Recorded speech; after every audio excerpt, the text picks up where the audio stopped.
Hey guys what's up. तो आज हम लोग बात करेंगे स्ट्रेप्टोकोकस की कि स्ट्रेप्टोकोकस की मॉर्फोलॉजी, इसका जो बैक्टीरियोलॉजी का बहुत ही इंपॉर्टेंट टॉपिक है, इसकी मॉर्फोलॉजी, क्लासिफिकेशंस वगैरह, इसके टॉक्सिन्स, इसके सब कुछ, इसकी पैथोफिजियोलॉजी कैसे होता है, क्या होता है, तो ये सब जानने की कोशिश करेंगे, ठीक है ना। तो बात करते हैं स्ट्रेप्टोकोकस की। तो सबसे पहले तो हमें ये जानना पड़ेगा स्ट्रेप्टोकोकस आखिर है क्या। कोई भी बैक्टीरिया हम लोग डिस्क्राइब करते हैं तो सबसे पहले हमारे पास दो चीज़ आती हैं, या ग्राम पॉजिटिव है कि ग्राम नेगेटिव है। तो आप सबको पता होगा आई गेस कि आपने माइक्रोबायोलॉजी इतनी पढ़ी ली होगी कि आपको ये इतना पता हो कि ये ग्राम पॉजिटिव कोकाई है, ठीक है ना। ये ग्राम पॉजिटिव है, ठीक है ना। और ये किस में अरेंज होता है? चेन्स में अरेंज होता है, चेन्स या पेयर्स में होता है, ठीक है ना। कुछ इस तरीके से चेन्स या पेयर्स में अरेंज होता है, ठीक है ना।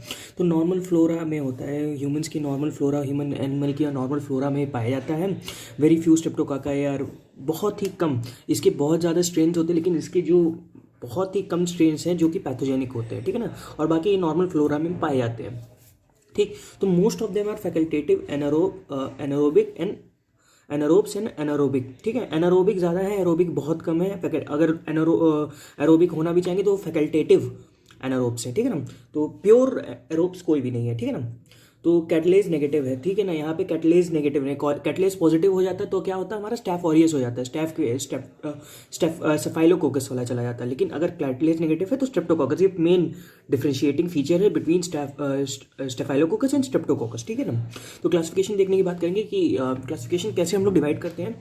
Almost 30 species are present now, but based on three factors. 30 more than, मतलब कि 30 स्पीशीज होती हैं केवल 3 फैक्टर के आधार पे स्ट्रेप्टोकोकस पे, ठीक है ना। केवल 3 फैक्टर के आधार पे हम लोग 30 स्पीशीज जानते हैं। तो स्ट्रेप्टोकोकाई का हम लोग क्लासिफिकेशन देखने करेंगे तो इसकी में 3 चीज़ें पहले तो आपको समझनी होंगी, किस किस तरीके से क्लासिफाई किया गया है। एक रेबेका लैंसफील्ड क्लासिफिकेशन होता है, एक हीमोलाइसिस के बेसिस पे होता है, एक नॉन ग्रुप स्पेसिफिक लैंसफील्ड एंटीजन के बेसिस पे होता है, ठीक है ना। सबसे पहले बात करेंगे रेबेका लैंसफील्ड क्लासिफिकेशन की, ठीक है ना। रेबेका लैंसफील्ड क्लासिफिकेशन में आखिर होता क्या है, तो एंटीजन क्लासिफिकेशन होता है, एक तरीके का एंटीजन क्लासिफिकेशन होता है, ठीक है ना। Carbohydrate molecule on the surface of streptococci. अब क्या होता है कि ये एक एंटीजन के बेसिस पे होता है, ठीक है। अब स्ट्रेप्टोकोकाई के सरफेस पे कार्बोहाइड्रेट मॉलिक्यूल होता है, इसको सी मॉलिक्यूल कहते हैं, ठीक है ना। उसके बेसिस पे इसको क्लासिफाई किया गया है। उसी सी मॉलिक्यूल को हम लोग क्या कहते हैं, एंटीजन, तो इसीलिए उसको क्या नाम दे दिया, एंटीजन क्लासिफिकेशन। तो कार्बोहाइड्रेट जो है antigenic in nature, produce antibody. अब कोई भी एंटीजेनिक होगा तो भाई वो एंटीबॉडी प्रोड्यूस करेगा, आपने अपनी इम्यूनोलॉजी के कॉन्सेप्ट से अगर रिलेट किया होगा। Depending on upon antigenic nature A to S group streptococci are present, ठीक। अब एंटीजेनिक नेचर पे, इसी एंटीजेनिक नेचर पे A to S streptococci present होते हैं। Depending on antigenic nature A to S streptococci are present, ठीक है। इसी एंटीजेनिक नेचर पे हम लोग 8 से S तक का क्लासिफिकेशन कर सकते हैं स्ट्रेप्टोकोकाई का, ठीक है ना। तो only A, B and D pathogenic to human, C and G are rarely pathogenic.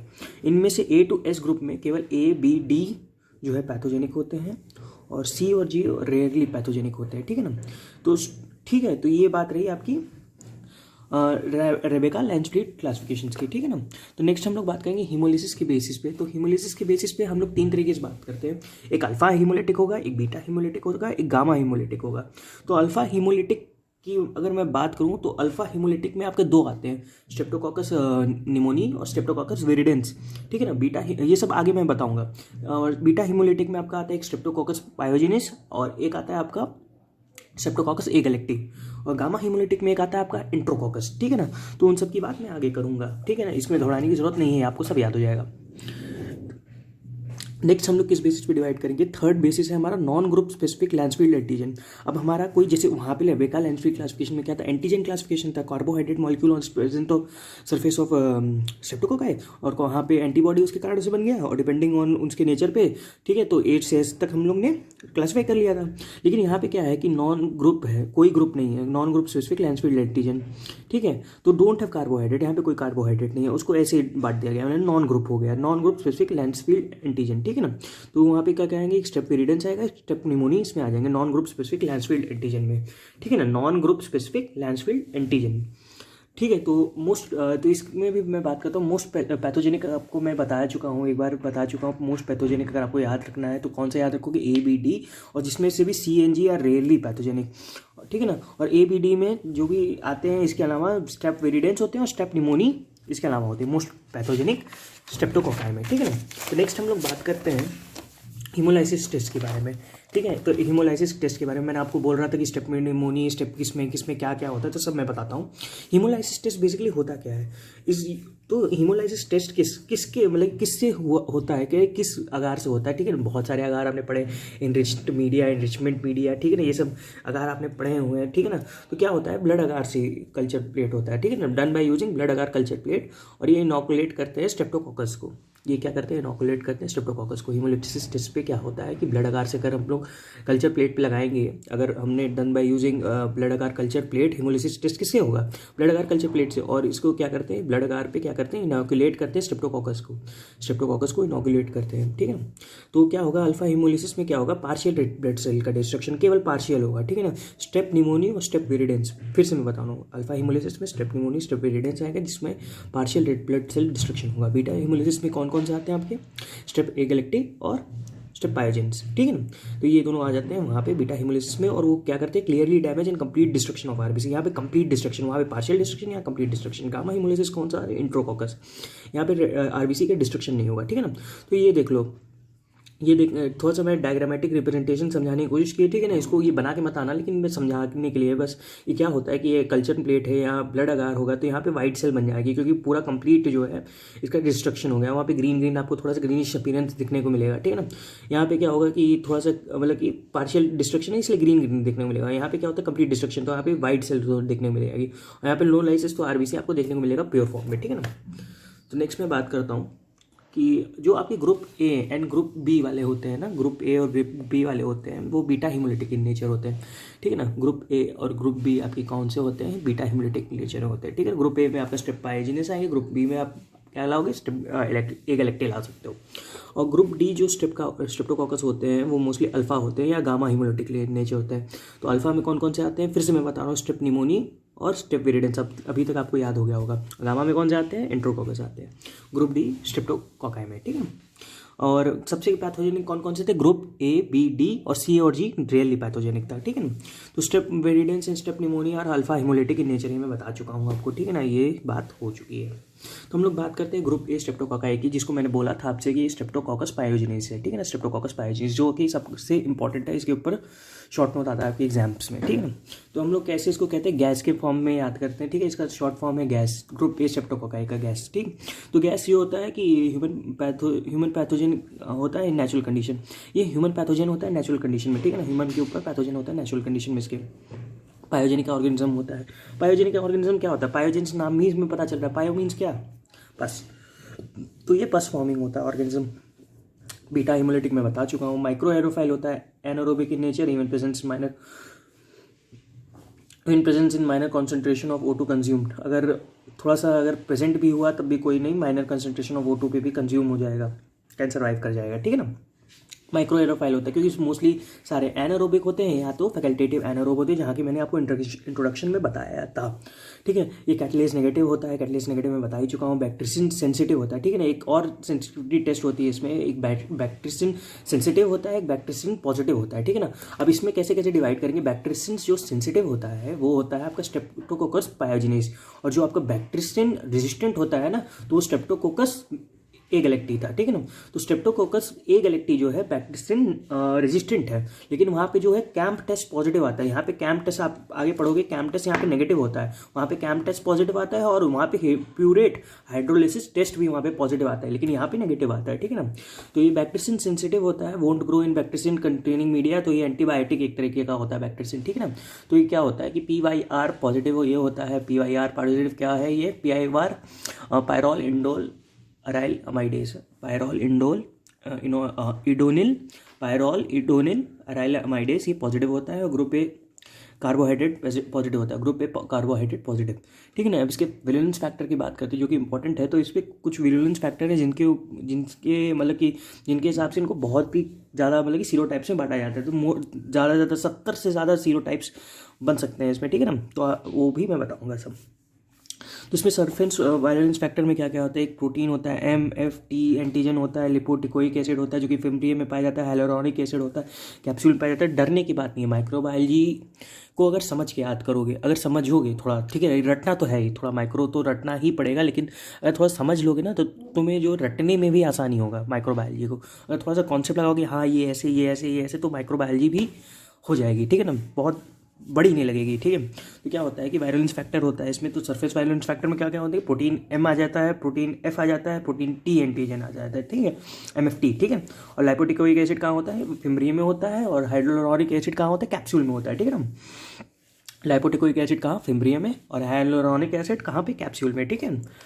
तो हम लोग नेक्स्ट बात करेंगे अपने नेक्स्ट एंटीजन, इसका सरफेस एंटीजन जो होते हैं इस पर कौन से, यहाँ पे जो सरफेस वायलेंस फैक्टर की मैं बात कर रहा था, सरफेस वायलेंस फैक्टर की कौन से होंगे, यहाँ पे IG बाइंडिंग प्रोटीन होगा, यहाँ पे सरफेस वायलेंस फैक्टर में IG बाइंडिंग प्रोटीन होगा, और कौन से होंगे, ग्रुप A कार्बोहाइड्रेट होंगे सरफेस वायलेंस फैक्टर्स में, ठीक है ना, ठीक है ना। तो ग्रुप A कार्बोहाइड्रेट होगा, IG बाइंडिंग प्रोटीन हो सकता है, प्रोटीन MFT हो सकता है, और क्या क्या हो सकता है, protein MFT, IG binding protein, group A carbohydrate, और क्या क्या बताया था, देख लो फिर से। लाइपोटिकोइक एसिड, हाइलुरोनिक एसिड, लाइपोटिकोइक एसिड कहाँ होता है, फिम्ब्रियम में होता है, हाइलुरोनिक एसिड कहाँ होता है, कैप्सूल पे होता है, ठीक है ना। तो ये आपका हो गया सरफेस वायलेंस प्रोटीन, मतलब ठीक है ना। तो इसमें सेक्रेटेड वायलेंस प्रोटीन, इसमें सेक्रेटेशन वाले कौन कौन से होते हैं, एक पायरोजेनिक एक्सोटॉक्सिन हो गया, एक स्ट्रेप्टोलाइसिन O हो गया, हाइलोरोनॉडेज हो गया, स्ट्रेप्टोलाइसिन S हो गया, स्ट्रेप्टोकाइनेज हो गया, DNase हो गया, नाडेज हो गया, ठीक है। इतनी चीज़ें हैं, तो ये सब चीज़ें अगर जितना याद कर पाओ उतना अच्छा, नहीं याद कर पाओ तो कोई दिक्कत नहीं है, ठीक है। थोड़ा सा 2-3 तो लिख ही देना। पायरोजेनिक एक्सोटॉक्सिन होता है, स्ट्रेप्टोलाइसिन ASO होता है, ASO टाइटर्स बढ़ जाते हैं किसमें, अगर आपने अपनी रूमेटिक एक्यूट रूमेटिक फीवर पढ़ा होगा तो वहाँ पे ASO टाइटर्स बढ़ जाते हैं। और अगर आपने अपना एक्यूट ग्लोमेरुलोनेफ्राइटिस पढ़ा होगा तो वहाँ पे भी क्या होता है, यहाँ पे स्ट्रेप्टोकोकस इसका इन्वॉल्वमेंट होता है, स्ट्रेप्टोकोकस का, ठीक है ना। तो अभी तो यहाँ पे ASO बढ़ जाते थे टाइटर्स, ASO के टाइटर्स 200 से ज़्यादा बढ़ जाते थे, ठीक है ना। तो यहाँ पे हाइलोरोनॉडेज हो गया यहाँ पे, और स्ट्रेप्टोलाइसिन S हो गया, स्ट्रेप्टोकाइनेज हो गया, वहाँ पे जो आपका एक्यूट ग्लोमेरुलोनेफ्राइटिस में जो होता है DNase टाइटर्स जो है, एंटी DNase टाइटर्स वो बढ़ जाते हैं, ठीक है ना। तो इसको देख लेना एक बार, ये DNase वाला है वहाँ बढ़ जाते हैं, ठीक है, DNase एंड नाडेज, ठीक है ना। तो विरुलेंस फैक्टर्स की मैं बात करूँ कि कौन कौन से विरुलेंस फैक्टर होते हैं, तो मैं बात कर रहा था सरफेस विरुलेंस फैक्टर्स की। तो सबसे पहले आता है आपका M प्रोटीन के ऊपर शॉर्ट नोट आता है आपका अलग से, ठीक है ना, इसको याद कर लेना। तो फिम्ब्रिए लाइक हेरी एक्सटेंशन होते हैं M protein, fimbriae like hairy extension present in cell wall पे फिम्ब्रिए जो होते हैं हेरी लाइक एक्सटेंशन में प्रेजेंट होते हैं। They are resistant to heat and acid, यहाँ रेजिस्टेंट होते हैं हीट और एसिड के। More than 80 varieties of M protein होते हैं, 80 वैराइटीज़ ज़्यादा M प्रोटीन पाए जा सकते हैं, ठीक है। Specific adherence occur by lipoteichoic acid and protein LTA-M complex से, ठीक है ना।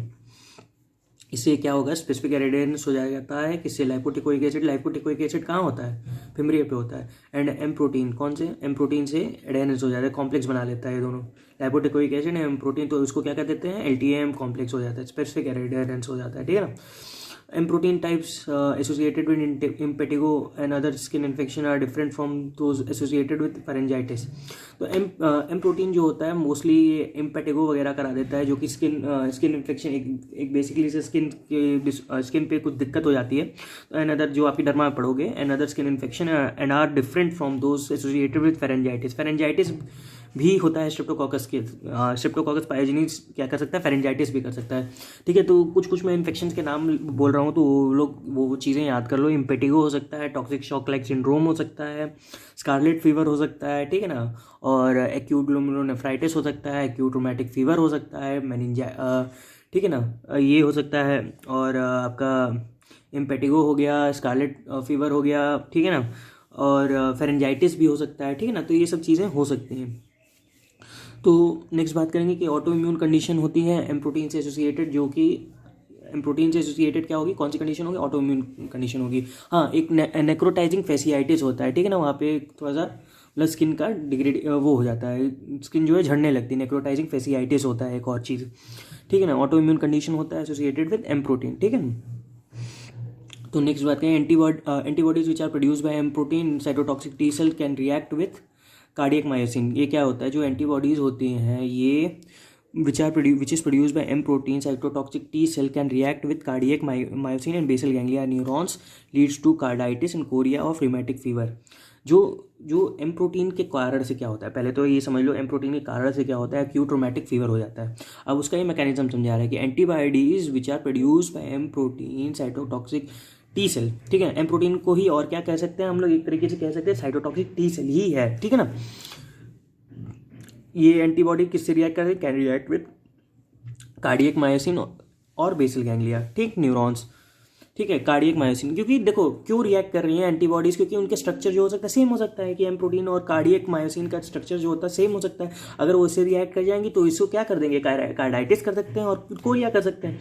बेसल गैंग्लिया में हुआ तो कोरिया कर सकते हैं, ठीक है ना, ऑफ रूमेटिक फीवर, ठीक है। Antibodies cross react with own body tissue, देखो ये यही चीज़ है, एंटीबॉडीज अपने ही बॉडी टिश्यू के अगेंस्ट रिएक्ट करने, इसलिए वो क्या कहते हैं, कैन सीन ऑटोइम्यून डिजीज, ठीक है ना, यही चीज़ है। Antigen antibody complexes deposition can lead to acute post, can lead to, है ना, can antigen antibody complex deposition can lead to acute post streptococcal glomerulonephritis, ये बताया था इन पेशेंट्स, ठीक है ना। एक्यूट पोस्ट स्ट्रेप्टोकोकल ग्लोमेरुलोनेफ्राइटिस इन पेशेंट्स में ये सब लीड कर सकता है। These 1 and 2 condition complicate the strep infection, ठीक है ना। तो ये कंडीशन जो होती है ये कॉम्प्लिकेट कर देती है स्टेप इंजेक्शन को, ये दोनों कंडीशन जो होती है कॉम्प्लिकेट कर सकती है स्टेप इंजेक्शन को, ये वाली कंडीशन, ठीक है ना, 1 and 2 कंडीशन। तो नेक्स्ट बात करेंगे एफ प्रोटीन की, ठीक है ना। एफ प्रोटीन थोड़ी सी वीडियो लंबी होगी लेकिन थोड़ा सा कॉन्सेप्ट अगर आपको मिल जाएगा ना तो आप लोग अच्छे से कर लोगे, ठीक है ना। तो मैं इसकी आज पूरा वायलेंस फैक्टर मैं डिस्कस कर लूँगा इस वीडियो में, ठीक है ना। तो एफ प्रोटीन क्या होता है कि F protein binds to fibronectin, ये क्या करता है, एफ प्रोटीन कहाँ बाइंड करता है, फाइब्रोनेक्टिन पे बाइंड करता है, ठीक है ना, फाइब्रोनेक्टिन पे बाइंड करता है, ठीक, एफ प्रोटीन, ठीक है, प्रेजेंट इन ह्यूमन टिश्यू। ये मैं आज पूरी स्ट्रेप्टोकोकस खत्म ही कर दूंगा, ठीक है ना। तो एफ प्रोटीन क्या करता है, फाइब्रोनेक्टिन पे बाइंड करता है, प्रेजेंट इन ह्यूमन टिश्यू के फाइब्रोनेक्टिन पे बाइंड करता है एफ प्रोटीन, ठीक। It is adhesive to keratinocytes and respiratory epithelial cells. ये क्या होता है, एफ प्रोटीन जो होता है एडेसिव हो जाता है, ठीक है। एडेशन मतलब क्या समझते हो कि चिपक जाना, ठीक है ना, ठीक है, चिपक जाता है। एफ प्रोटीन जो होता है फाइब्रोनेक्टिन पे बाइंड करता है, पहली तो बात, तो फाइब्रोनेक्टिन बाइंड किया तो क्या होगा, केराटिनोसाइट या रेस्पिरेटरी एपिथेलियल सेल पे जाके चिपक जाएगा। तो एफ प्रोटीन के एक्सप्रेशन से क्या होगा, F protein expression always occurs when there is no M protein expression. जब एम प्रोटीन का एक्सप्रेशन ना हो तभी एफ प्रोटीन का एक्सप्रेशन होगा, ये सिंपल सी बात याद रखनी। ये फाइब्रोनेक्टिन के साथ बाइंड होगा, फिर क्या करेगा, एडेशन किससे कराएगा, केराटिनोसाइट है रेस्पिरेटरी एपिथेलियल सेल से ये एडिशन कराएगा। और एम प्रोटीन का जब तक एम प्रोटीन का एक्सप्रेशन, मतलब कि अगर एम प्रोटीन का एक्सप्रेशन नहीं हुआ तब जाके एफ प्रोटीन का एक्सप्रेशन हो सकता है। तो F protein expression occur more in more O2 less CO2 level outside invade, ठीक है ना। मतलब कि अगर क्या होता है कि एफ प्रोटीन का एक्सप्रेशन जो होता है मोस्टली ज़्यादा ऑक्सीजन के केसेस में हो सकता है, मोर ऑक्सीजन केसेस में, और लेस CO2 लेवल के आउटसाइड इन्वायरमेंट के, मतलब कि आउटसाइड इन्वायरमेंट के उससे हो सकता है। मतलब कि ज़्यादा, एक तरह से सिंपली जान लो कि एफ प्रोटीन का एक्सप्रेशन वहाँ होगा जहाँ ऑक्सीजन की कंसंट्रेशन हो सकता है थोड़ी ज़्यादा हो, ठीक है। अब नेक्स्ट बात करते हैं लाइपोटिकोइक एसिड की। लाइपोटिकोइक एसिड मैंने बताया था आपको कहाँ होते हैं, बताओ। लाइपोटिकोइक एसिड फिम्ब्रिया पे होते हैं, ठीक है ना। Present cell wall of gram streptococcus पे ना, गैस पे होते हैं, ठीक है ना। तो present cell wall of GAS पे होते हैं, हेल्प्स इन एडिशन, ठीक है ना। ग्रुप ए स्ट्रेप्टोकोकस पे होते हैं ये सेल वॉल के, और ये इसमें हेल्प करते हैं, हेल्प इन एडिशन पे हेल्प करते हैं, mostly attach to M protein. ये एम प्रोटीन से जो कि आपका LTA-M कॉम्प्लेक्स बना लेता था, एम प्रोटीन मगर आपको बताया था मैंने, फिम्ब्रिया जाके बाइंड कर जाता है, LTA-M कॉम्प्लेक्स हो जाता था, ठीक है ना। और हाइलोरोनिक एसिड कैप्सूल होता है, ये कहाँ होता है, सेल वॉल पे होता है, helps in adhesion to CD4 receptor which are present in cells of human. ये CD4 रिसेप्टर से अटैचमेंट के लिए हेल्प करता है, और more pathogenic in nature if it is capsulated. अगर कैप्सुलेटेड होगा तो ये मोर पैथोजेनिक इन हो जाएगा, ठीक है ना। तो IG बाइंडिंग प्रोटीन क्या कौन से थे, IG बाइंडिंग प्रोटीन ये भी जान लो कि IG बाइंडिंग प्रोटीन कौन कौन सी होती हैं। तो structurally similar to M protein, ये क्या होती है, structurally similar to M protein होती है, bind to FC region of human. ये क्या करती है, FC रीजन एक कांस्टेंट रीजन होता है, एक वेरिएबल रीजन, तो ये कांस्टेंट रीजन वाले साइड से बाइंड करती है, बाइंड FC रीजन ऑफ, ठीक है ना, bind to FC region of human IgG और IgA। FC रीजन ऑफ इस वाले रीजन से ऑफ ह्यूमन IgG और IgA से बाइंड करती है, ठीक है ना। IgG binding protein, IG binding protein क्या करती है, FC रीजन ऑफ ह्यूमन के IgG और IgA वाले एंटीबॉडी से बाइंड करती है और इसको क्या करती है, इससे क्या करवाती है, इनिबिट करवाती है फैगोसाइटोसिस। इससे फैगोसाइटोसिस नहीं होता। अब जो आपका सरफेस विलुमिनेंस फैक्टर में लास्ट वाला आता है, आपका आता है group A carbohydrate. Group A carbohydrate क्या होता है, always present peptidoglycan layer of cell wall, peptidoglycan layer of cell wall से प्रेजेंट होता है, जिससे आपको मैंने सबसे स्टार्टिंग में ही बताया जो डिवाइड करता था, ठीक है ना, क्लासिफिकेशन में, ठीक है ना, जो कि आपका ग्रुप ए, ठीक है ना, जो आपका एंटीजन एंटीजन होता था, ये एंटीजन बन जाता था, उसके अगेंस्ट में एंटीबॉडीज बन जाती थी, ठीक है। उसके आधार पर हमने बहुत चीज़ों को क्लासिफाई किया था, जिसमें से A, B, D most pathogenic थे, C and G are rarely pathogenic होते हैं, ठीक है ना। तो antigenic in nature, not violent also, ये वायलेंट नहीं होता, ठीक है ना। अब इसके बाद हम लोग बात करेंगे सेक्रीटेड वायलेंस फैक्टर्स की। कुछ सेक्रीटेड वायलेंस फैक्टर्स की मैं बात करूंगा, तो इसमें भी आ जाते हैं आपके पायरोजेनिक एक्सोटॉक्सिन आ सकता है। पायरोजेनिक एक्सोटॉक्सिन समझ लो क्या होता है।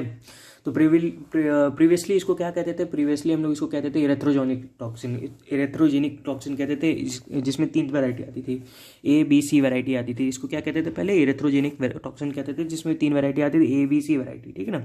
It also acts as super antigen, इसको सुपर एंटीजन की तरह भी काम करता है, stimulate immune cell, macrophages and secrete. अगर ये सुपर एंटीजन की तरह काम किया पायरोजेनिक एक्सोटॉक्सिन, तो क्या स्टिमुलेट करेंगे, इम्यून सेल्स को स्टिमुलेट करेगा। इम्यून सेल्स कौन कौन सी, मैक्रोफेजेस को।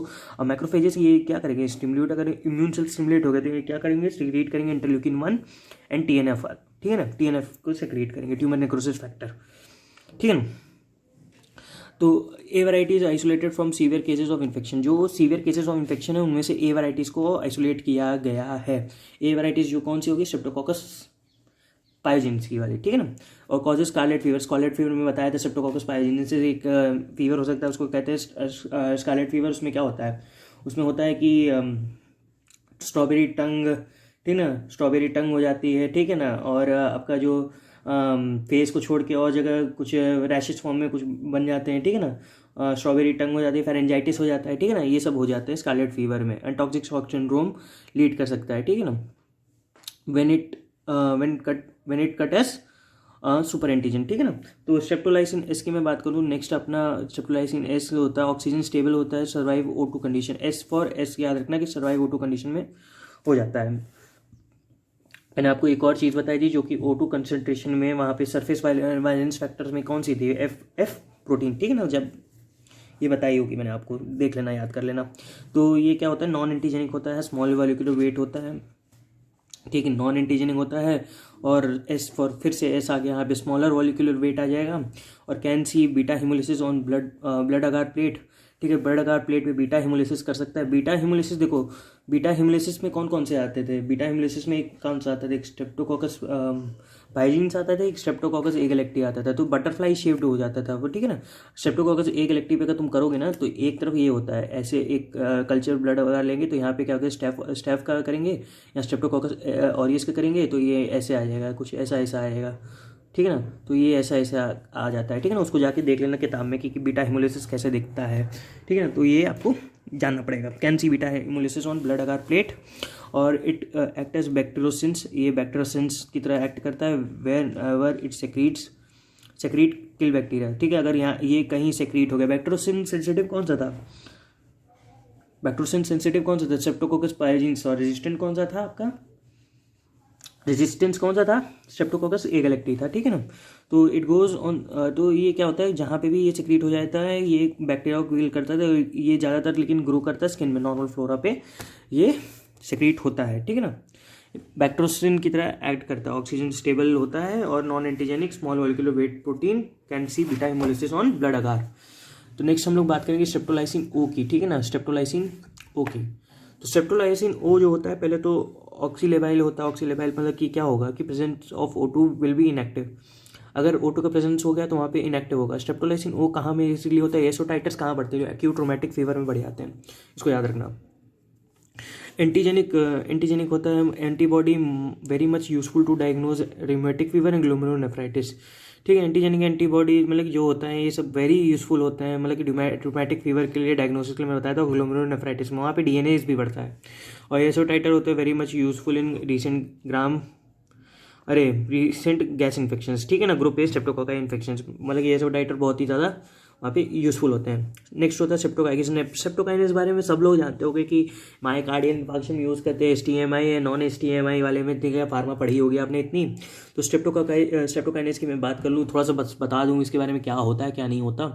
Streptokinase from group G streptococcus is use therapeutically to dissolve clots.